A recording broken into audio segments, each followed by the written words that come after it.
welcome to Labour Lens. I am Sharon Ijason. On this week's edition of the program, we'll be discussing about the International Women's Day and how it affects the women in the workplace. We also have stories for you. We will be right back.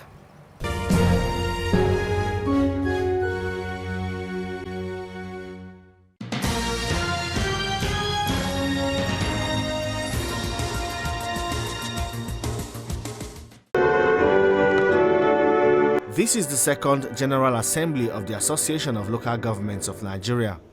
They also have a wish list with high hopes that the ongoing constitutional review process in the National Assembly will, among other things, achieve the desired autonomy of the third tier of government. ALGON recently launched a 5-year strategic framework for development that will strengthen the process of achieving the Sustainable Development Goals. But the national president insists undue political interference is a major hindrance to the development of this tier of government that is closest to the people. Review of the 1999 Constitution as relates to local government administration. We are also praying for a uniform tenure of 4 years term for local government administration throughout Nigeria, and also an end to unconstitutional deductions from the local government account without recourse to local government from the Federation account. Speaker of the House of Representatives, Femi Gbajabiamila, also spoke in favor of local government autonomy. He acknowledged that there are factors hindering the smooth operation of local government administration. He assured local government officials that the legislature will provide the necessary backing and legal framework to deepen democratic principles. The reason why the local government administration is not functioning is not because the local government councils or chairmen or councillors don't want to work. No, but because they have been hampered structurally.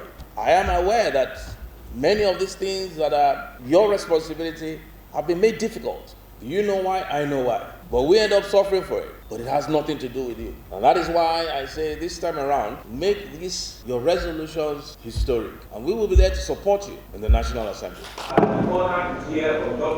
Lagos Governor Babajide Sanwo-Olu also joined the ALGON General Assembly.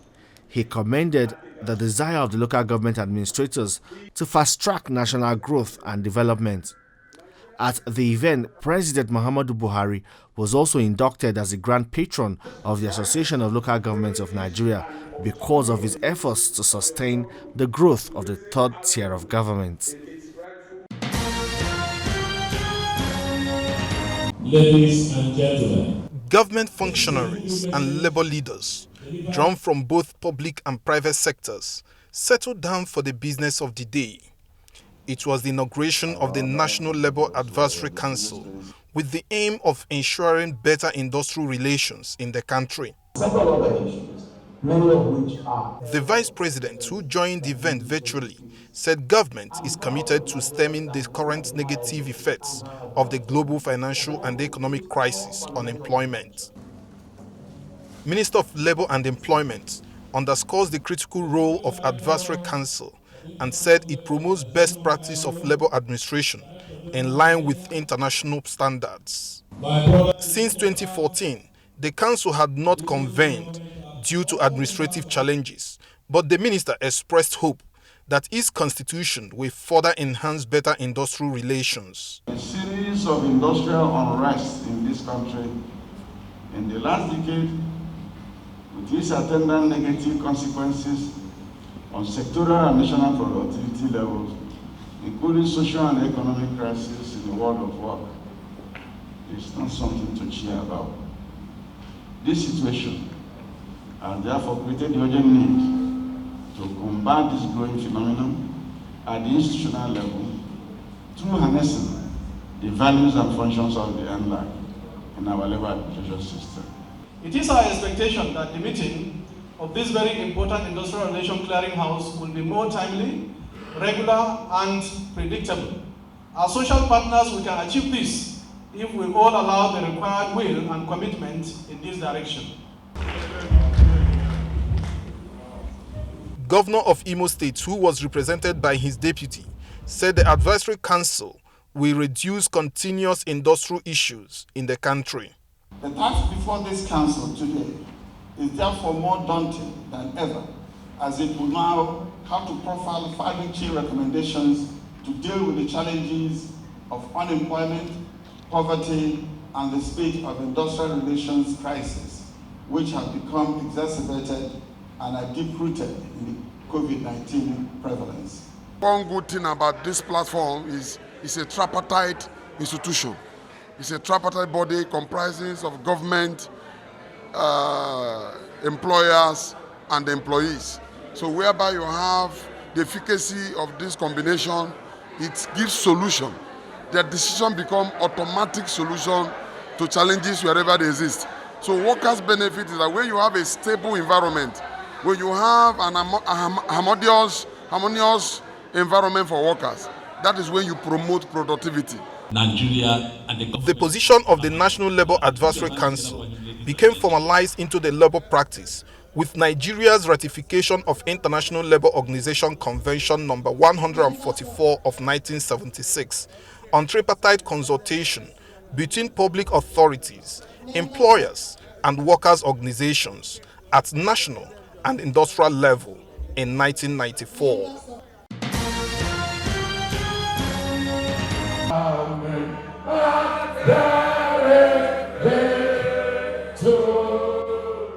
Workers and indeed Nigerians continue to battle with rising inflation and increase in prices of goods and services, but President of the Nigerian Labour Congress NLC Ayuba Waba has reiterated commitment of organized labour to ensure that ordinary workers don't continue to pay for rising inflation. Waba said this at the 5th Quadrennial National Delegate Conference of the Maritime Workers Union of Nigeria in Lagos. so Linda, for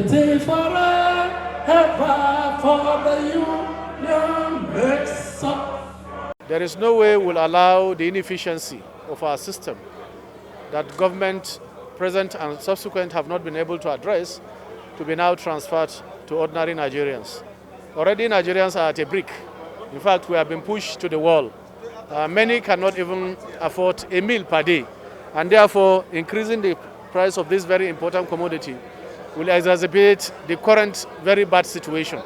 We have said clearly that we will continue to resist anti-people and neoliberal policies that are imposed on Nigeria by the Bretton Woods institutions. And we say that without mixing words, to say that those are some of the policies that we think have been a recurring decimal. At the business session of the event, the president of the Maritime Workers Union, Adewale Adeyanju, was re-elected unopposed, while new officials emerged. He spoke about achievements of the union in the last 4 years and what workers in the sector should be expecting. The issue of outsourcing of jobs that are creditably performed by Nigerians to foreigners is becoming an endemic in the maritime sector.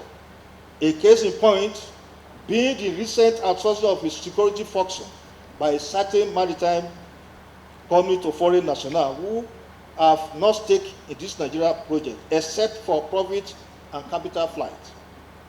The foregoing institution will undoubtedly send signal of hundreds of Nigerian workers into unemployment market while creating employment for foreign nationals. The workers urged the federal government to put machinery in place for effective disbursement of funds to indigenous ship owners, which many believe will create more employment in the industry.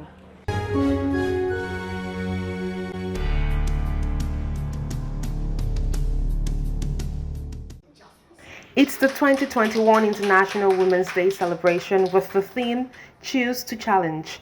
To commemorate the day, TVC Communications, owners of TVC News, TVC Entertainment, Max FM and Adaba FM inaugurated the TVC Women's Network. There's mentorship, which is important. There's also this thing about just being in a safe space as a woman and with another fellow woman, you know, in the workplace where you can share ideas and you can really look at what are the things that make you successful. How come you're able to do this so easily? What do I need to do or what am I doing wrong? We all know it's a male-dominated, patriarchal society and that most of the top jobs are filled by men and men make the decisions.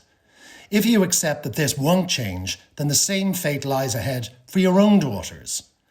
If the children of today are not inspired by you, then there'll be no progression and no evolution for the young women of this generation. Unilever Nigeria PLC owners of Sunlight Detergent sponsored the poem recitation competition.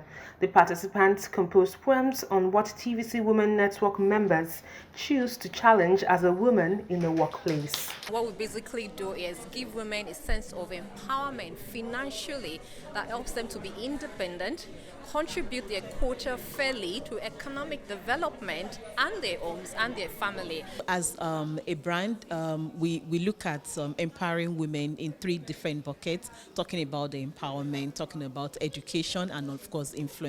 And of course we have the one where we do with the influencers like the chefs, where we encourage them to, go out to be their best in whatever they do. Also we have the platform where we use as a recruitment. These are for younger people in the university, where we talk to them, get known influence, known faces to talk to them, to encourage them to be the best in whatever they do. Women should trust women more, lend a helping hand. When you see another woman in trouble, don't be the one going about actually mocking. For women, we are going over and beyond in ensuring inclusion. We're supporting women within the organization, and today we're choosing to challenge corporations all around Nigeria, corporations in the world, to ensure women are included. No gender bias, we're against that, and our management has always ensured that every woman has the opportunity to express themselves wholesomely within the organization. Participants in the competition won lots of prizes. Guest speakers at the event emphasized the need for women to network for nation building. So let's put money on women as women. Let's vote for women.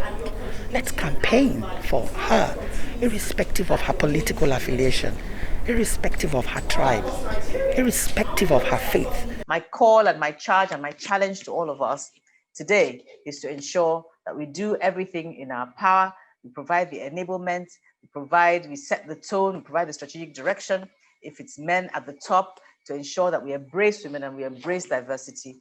Women around the world were challenged to be at alert, to choose to challenge and call out gender bias and inequality, as well as celebrate women's achievements. On the Profile Interview segment this week, I will be speaking with human resource expert. They will be telling us about the several challenges women are faced with and how it can be tackled.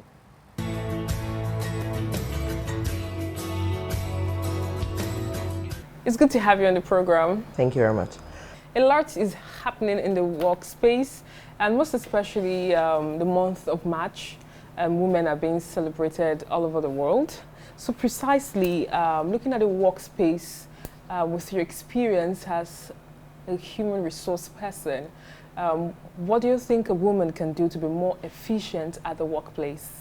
As we all know, there's this concept of the gap between the male folk and the women folk, and in the workplace that gap, depending on what organization you are in, there's more deliberate attempt to bridge the gap. Now, efficiency for a woman in the workplace means that you turn up to work on time, you're diligent in the work that you're given, you're also productive, you're meeting the hours that you've been assigned to work and all of that, amidst all the other challenges that are sometimes unique to women.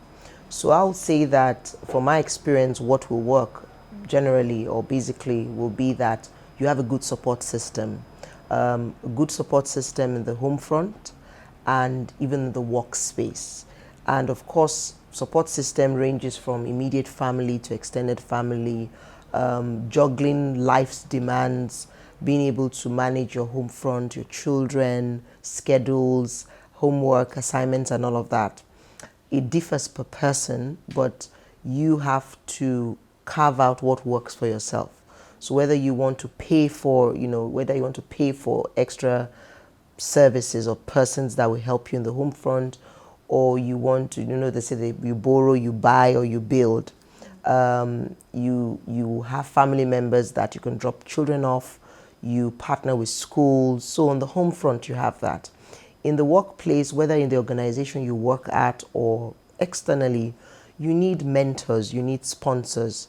Mentors are persons who can show you, sort of show you the way that you can follow, the path that you want to go on yourself. Sponsors are persons that can speak for you. These sponsors can be female or male, persons that know your worth, persons that you've turned up for, and you've shown that you are able to do the job. So, you know, there's this ideology of work-life balance, and the question around, is there really is it balance, or do you juggle? And it is possible to have a fantastic career, to thrive in the workplace and be efficient while you're doing that. But it requires you juggling, it requires you balancing as much as is possible. There are multiple balls, and bringing all that in. So I do say that, yes, those are the ways you can attempt to be more efficient as much as is possible. Yes. There's several challenges an average woman is faced with at the workplace. Also, men do face challenges, but we know that when it comes to issues that affect women, at times we have to pay more details. One of the challenges, or one of the complaints that many women actually have had in recent times, is gender pay gap. I'm doing the same work like another man is doing, and what we're earning is quite different. How would you react to this? So I'm someone who likes data, and statistically in the 80s, the gap was very wide when you think about pay differentials. But in recent times, the gap is thinner. And that can be attributed to some women who have stepped into some particular roles and bridged that gap. And what do we mean? You know, so beyond saying that you're doing the same job and you're not earning the same thing, there's also an aspect where, because women, you know, go to give birth, they're taking time off work, sometimes you miss out on promotions, sometimes you miss out on, you know, a salary increase because you've not done a performance review. So you find out that sometimes the men may have moved farther. Someone that you came in with, sometimes it happens. So there's some roles that you have more women, and these are roles that maybe are a bit less technical or less senior, as it were. And you find out that the pay element in that category is, of course, not as high as maybe a senior officer within an organization. But I'll say first thing is that the gap is reducing, but for us to, so to speak, close the gap, women also have to take on more challenges. So you see that why the gap also keeps being there could be attributed to educational qualifications, certifications, improving yourself in a particular area so that you are at par when it's a case of looking at credentials, when you're looking at competencies that are required. So first thing is, as an organization, do you have a structure in place to ensure that all roles within your organization have a pay scale attached to it, regardless of whether it's male or female? So that's from the organization perspective, because you find out that what causes the gap sometimes is that this doesn't exist, and it's now a function of how I'm able to negotiate, you know, at the point of interview. So you see, this is an example I like to use most times, where a particular role requires maybe 10 competencies or 10 skills that you must have before you get that role or that position. And you have some men, sometimes maybe they just have about 4 of those skills. They'll go ahead and apply for the position. But sometimes we women, we beat ourselves up a lot, you know, and we may even have 7 of those skills. But you're like, oh, I need to be a perfectionist. It's not 10. And you remove yourself unknowingly out of the race. That's one aspect. So first thing, from organizations, from HR practitioners, from persons who are responsible for hiring labor leaders. How do you think human resource persons can help workers have a more comfortable and safe place to work? It's been in existence for as long as the concept of work has been. And I must state that workplace harassment comes in different formats. So there's physical harassment, there's sexual harassment, which a lot of us talk about. And it's important to note that it's both female and male. So it's not only females that get harassed in the workplace. I think as HR practitioners, we have to lead from the front, also alongside senior management personnel. And how do we do that? By ensuring that we have defined policies that everybody in the organization understands and everybody is aware of. Now, beyond having policies, because it's one thing to have policies, one thing to follow through to the end, is ensuring that it's clear that while these policies exist, you have a proper process to seeing through on every aspect of that policy. Usually why these types of things thrive is that you have leaders who are not walking the talk. You see that your employees trust the system. And of course, trust is not built one day. Trust is built because you've shown me that you are approachable. Somebody used that word recently where it said your leadership style is approachable, where people are comfortable enough to reach out to you. So those are things that lead up to employees being comfortable enough to explain or express themselves when these types of things happen. Thank you very much for your time.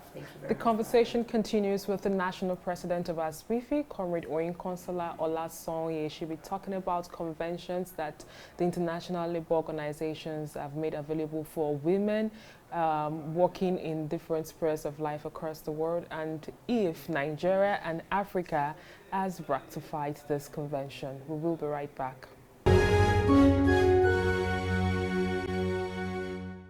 It's good to have you on the program. And so I'd like to ask you, you know that the month of March is the month whereby we celebrate women. The month is about running to an end, or it is ended.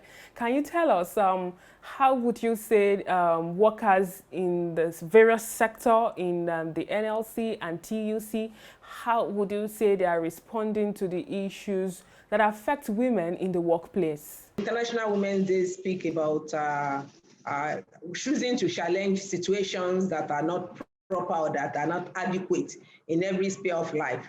And in the workplace, employees have now been becoming bold. We have been emboldened that when there are issues that we felt are abnormal, even as women, we should stop all form of intimidation, harassment, and violence. And even at World of Work, women are contributing more.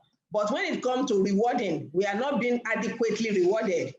Some of the rewards are not being given to us as based on our contribution. So we have now been prepared to choose to challenge it. At the point of appraisal, I should be appraised based on what I've contributed. And any role that is available that I know I can fit in, I should be able to challenge it, that despite that I'm a woman, I think I can do this and I've been doing this, I'm qualified for this.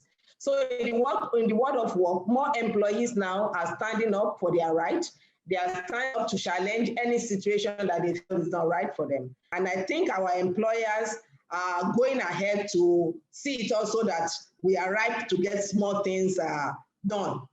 Okay, looking at the issue of sexual harassment in the workplace and also the issue of domestic violence, can you bring us up to speed as regards the convention C90 and how far have we gone through the ratification process here in Nigeria? The National Labour Advisory Council that have been comatose since 1995 was re-inaugurated this week, precisely on Tuesday, by the Vice President, Professor Shibajo, on behalf of President Muhammadu Buhari. And one of the decisions taken in the meeting, in the council meeting, is the ratification of C90. And the recommendation of the committee is to write the minister, or is to encourage the Minister of Labour, to advise the Minister of Labour to send to the Federal Executive Council the process of ratification, the C90. By the time they will be meeting again, we believe that Nigeria will finally ratify this. Everything that needs to be put in place for the ratification have been put in place. And it's only now for it to be taken to the Federal Executive Council meeting by the Minister of Labour and Employment. And I believe by the time it got to the council, it will finally be ratified and become a norm in Nigeria. So moving forward, what would be your expectations from the employers of labor, the government, when it has to do with issues that affect women? I'm expecting our employers to have more consideration when it comes to, and I want to thank the employers in our sector that we have been able to raise it now that in the financial sector, the top hierarchy, that 40% should be given to women. Because if you look at the financial sector, for example, you see that when you get to the banking hall, when you get to the insurance companies, everywhere you see more ladies. But when it comes to the peak, where there is managing director, there's GMs, there's board members, we have lesser women in those areas. But the central bank have finally approved that 40% of that role will be given to women now. With this ratification of this, it will be easier also because there are still some subtle harassment that are not noticed. When a lady is being told you can't do it, it's a psychological harassment. So by the time this convention C1990 is put in place, we will see that more women will be bold, will be encouraged to come out and take roles and responsibility. Like where we have seen a chief judge of a state not being given the position because she is a woman and the governor prefer a man. With the ratification of this C19, the whole world will be able to rise on behalf of such situation to challenge the government that anything like that is happening. What would you choose to challenge in the next few months till the next International Women's Day? In the next few months, I choose to challenge every obstacle that make it difficult for me to fulfill my role as a leader, as a woman, and as a citizen of Federal Republic of Nigeria. Thank you very much for your time on the program. And that's all we can take on today's edition of the program. Join us next week for a fresh edition of the show. I am Sharon Ijason. Thanks for watching, and remember that labor creates wealth.